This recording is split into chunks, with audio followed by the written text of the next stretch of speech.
Hey fraggers, welcome back to the channel and welcome back to Battlefield 2042. Hopefully, welcome to Battlefield 6. Yes, it's upon us. But before we get into that, I apologize for taking so much time off. I pretty much uploaded my latest video back in December. And first and foremost, I'd like to thank every single one of you who subscribed. We hit the first milestone of having 10 subscribers, and I really appreciate that. And every single time I want to be consistent, I want to keep making videos, not stop. Every single week at least, just life gets in the way. This time around it was the studies, and I had a jaw surgery in May, and I was pretty much unable to speak normally. So I had to wait until I'm more or less recovered. I'm not 100% recovered, but at least I can speak, you know. But let's get right into the meat and potatoes. So why does this channel exist? Well, it's because of the state of FPS gaming, and I hope that this channel becomes associated with truth. The reason I created it is not because I want to show off my gameplay or how good of a player I am. No, it's because of the things that worry me as a long-time fan of the FPS genre, and I really will hope that somehow over time all of us together can actually make a change, can change things. And actually Battlefield 6 looks like some kind of an achievement, you know. But let's not get ahead of ourselves. So Battlefield 6 got revealed. I have to admit, I fell for the hype. I truly did. The reveal trailer was great. The gameplay reveal was also great. Like multiplayer, everything leaks so good about the next Battlefield game. Nothing can, like 2042 is not even close to it. It really looks like DICE have listened to the feedback, to all the negativity that surrounded 2042 and Battlefield 5 as well, and they kind of finally listened. And yes, I fell for the hype just after the reveal trailer, and particularly the multiplayer reveal as well. I went ahead and pre-ordered Phantom Edition and could be more happy, regardless of some negative things that had surfaced before that.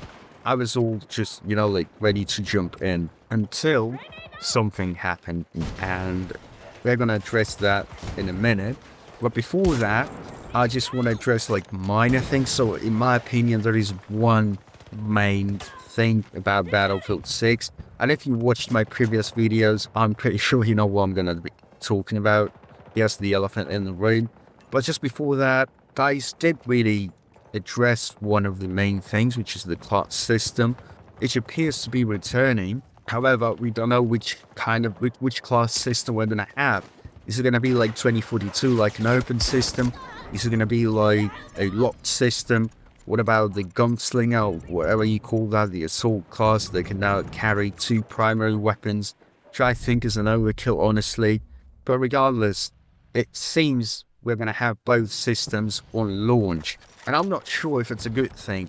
Me personally, I'm all for the closed system because, in my opinion, this is what made Battlefield great back in the day. This is what makes Battlefield a Battlefield, basically. And taking that away, when you have, let's say, Recon that can be running with SMGs, that's not really correct in my opinion. This is kind of like making Battlefield look more like Call of Duty.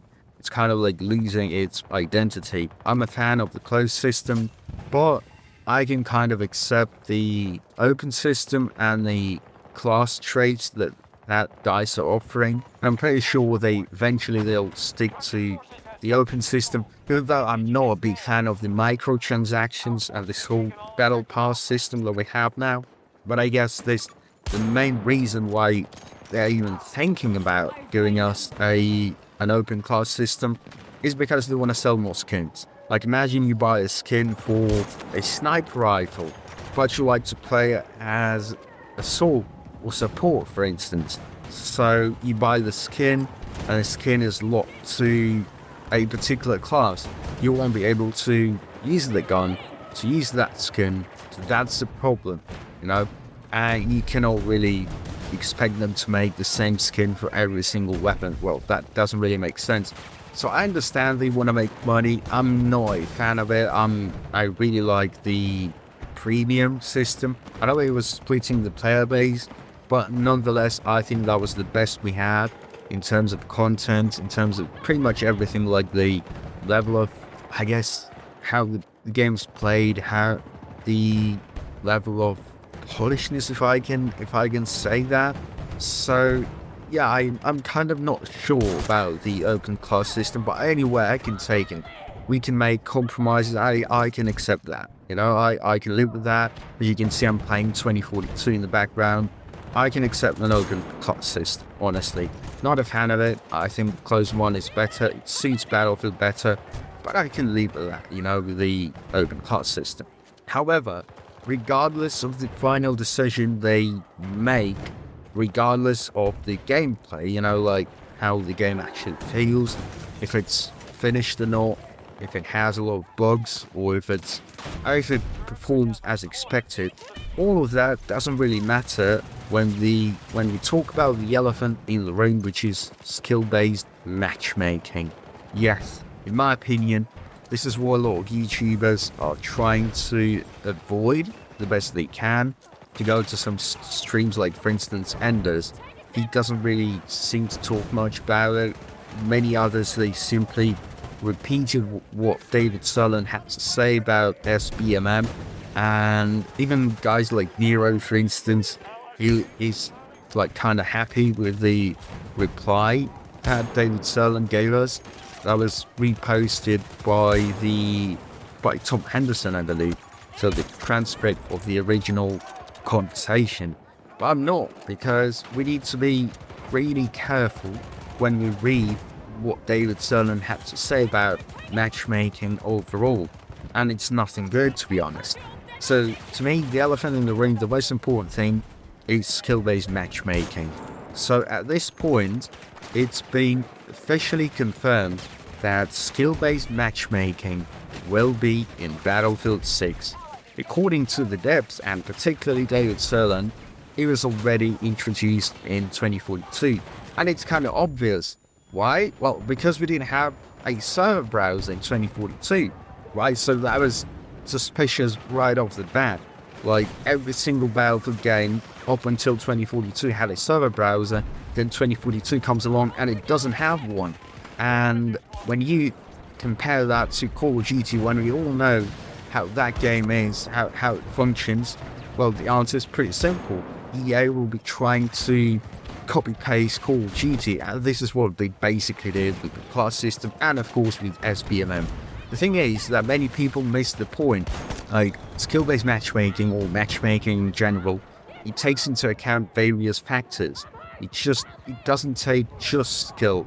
So in Call of Duty, for instance, skill takes over pretty much everything, even though Activision hasn't acknowledged that. So the white paper they published didn't really say that skill was the number one factor that outweighed the other factors, the rest of the factors. So this is very important. Another important thing, like when people say that in 2042 they never really noticed skill-based matchmaking, me neither. I cannot complain about SBMM in 2042, but you have to bear in mind that 2042 is not really that popular. You don't have that many players. And even in Call of Duty, matchmaking, the algorithm does take into account the number of players available, like how big the pool is that it can pick players from, you know, to populate the servers. So it needs to take into account how popular a game is. So 2042 is not very popular. Let's be honest, it's the worst Battlefield up to date, and I think it will stay this way regardless of what happens to Battlefield 6. So 2042 is not a successful game. So you don't have enough people, a lot of people, and I guess the matchmaking at the end of the day, it of course just tries to spawn a server and populate it with as many players as possible, as quick as possible. It doesn't really take into account skill because, when I play 2042, I see all kind of players. It's not really that sweaty. Well, sometimes it does happen, but I wonder if it's just randomly picking people, and it's basically like connection-based matchmaking like we've always had in games like Call of Duty before Modern Warfare 2019. So that's very important. So you cannot really say that, well, SBMM didn't really bother me in 2042, so it's not going to bother me in Battlefield 6. Well, it's just going to be a different game and a different situation, you know? You cannot really expect SBMM to function in the same way. Plus, David Sullen himself said that they can tweak it so they can literally change how it feels. And so just like they did with Call of Duty, you know, they tweaked it. And if you remember, it didn't start as bad like Modern Warfare 2019. It did have the thick skill-based matchmaking, but it wasn't nearly as bad as it is now in Black Ops 6 or any recent Call of Duty like Modern Warfare 3 and MW2 as well. It's not as bad, you know, and you need to take that into account. So we've got progressively worse over time because they kept tweaking it. So the initial reception of Modern Warfare 2019 was really positive. They went on to crank it up, basically. So they cranked SBMM up, and now we have Black Ops 6. This is also directly related to the skins as well. If you remember, 2019, Modern Warfare 2019, did not have these ridiculous clan skins. You know, the skins were pretty rounded and pretty good, actually. I did buy a couple of them, not all of them, but some of them. And like visually, everything looked fine in Modern Warfare 2019. It was with Cold War when they actually started experimenting with the skins. That was, I think, the first time they added the body skins. And that's where it all started. Then we had Vanguard, of course, and more outlandish skins followed. So, however, let's get back to Battlefield and what actually David Sullen had to say about SBMM and Battlefield 6. And this is what many YouTubers are, I don't know if they actually understand it, or my guess is most of them are doing this on purpose, trying to confuse people. So what David Sullen said is that, yes, 2042 and Battlefield 6 both have skill-based matchmaking, which means that when you matchmake, it factors in skill. So this is skill-based matchmaking. But what people don't really understand is that, well, team balancing and matchmaking are two different things, albeit related, but they're different. It's not the same thing, you know? And you need to keep that in mind. So let me just explain it. I think Nero did a really good job in this case, explaining what matchmaking is and what team balancing is in his previous video. So matchmaking is what happens before you get into a server. So it's basically sorting players and assigning them to the servers, you know? So it's before you get into a server. And then team balancing happens. So team balancing happens after you join a server. And it doesn't matter if it's just a server browser, if it's skill-based matchmaking, connection-based matchmaking, it doesn't matter. So this is very important distinction. So matchmaking happens before you get into a server and team balancing happens after you get into a server. So that's why skill-based matchmaking has really nothing to do with team balancing.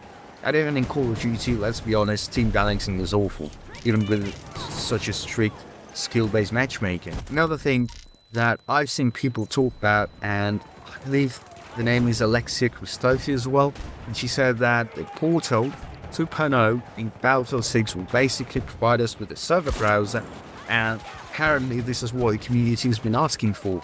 But it's not really the case, because I want to see official DICE EA servers through a server browser. Just browse through the servers, maybe see a map I want to play on and join that server, you know? And this is what a Portal server browser won't really offer. So you cannot join the official experiences, you know? So this is really important to understand. Portal server browser only fulfills like a part of the, I guess, like the functionality that the traditional server browser had. So they're not the same thing. And just to like elaborate further, I guess, just firstly, take a look at the amount of servers in 2042 that have mod grip or restricted XP. How many? And there are some things, I mean, I agree with bot farms like XP farms. Okay, yes, you should restrict that. Now, this is something that never happened before with a traditional server browser. So I agree with that, but some of them are not really justified. So for instance, if you add bots, if you enable AI bots to fill up the server when you don't have enough people, you'll have a restricted XP. Like, why? The bots are there, and this is what actually DICE promised with 2042. They are there to populate the servers. So if you add AI bots, that's it. It's going to have a restricted XP, and nothing will count towards anything. Like tier 1, nothing. And also, for instance, you have those 1000 damage hardcore servers. I'm not a fan of hardcore, but nonetheless, like, no drop off, something like that. I do not see why would DICE restrict XP on that server. I don't understand. It's something that people have created. Why? It's what Portal has been created for, you know? So again, the amount of servers that have restricted XP is just ridiculous. And also, I don't know if you knew this, but I haven't seen anyone really talk about it. Any YouTuber. Full XP servers do not, so the ribbons you get do not count towards weekly or event challenges. This is a big one. They're basically forcing you to play SBMM. You know, you like to use SBMM, to use their official experiences. So you cannot really go and play on Portal servers because you won't be able to unlock content. And according to the developers, we'll have plenty of content locked behind weekly challenges or event challenges. And you won't be able to do anything. You won't be able to unlock them. You'll have to play unofficial playlists. You know, this is a very important thing that I haven't seen anyone really talk about. And it kind of looks like Halo. You know, in Halo you have like a daily limit. And then after that, you cannot really play on servers. You actually have to play an official playlist with SBMM. So all this led me to cancel actually my pre-order. I refunded my Phantom Edition. I don't know if I'm going to be playing Battlefield 6. Yeah, I'll play beta, but after that, I'm not sure I'll actually purchase the game. Maybe I'll play it once it arrives on Game Pass via EA Play, but I'm not paying for another skill-based matchmaking riddle rubbish. I'm sick of, tired of actually trying to figure out to what extent my matches have been affected by some algorithm. Like, if I did well, like, was it actually manipulation, or did I actually earn that? Or if I do badly, was it actually an algorithm just punishing me for having too much fun? I don't know. So it's basically so much for listening to the community. So everyone was asking for a server browser. We didn't get one. Not getting one, but we are getting SBMM. So this is basically everything you need to know about DICE, about EA. So everyone wanted a server browser. No one, absolutely no one wanted skill-based matchmaking. Yet here we are. But that's it, folks. I hope you liked the video. Please leave a like, leave your comment down below. Let me know what you think about Battlefield 6 and this whole, I guess, skill-based matchmaking dilemma. Are you hyped for the game? What do you really think is going to happen? Do you think it's going to get worse over time? Or maybe they'll add a server browser? Just let me know what you think. Thank you very much for tuning in. Keep fragging, and I'll see you in the next one.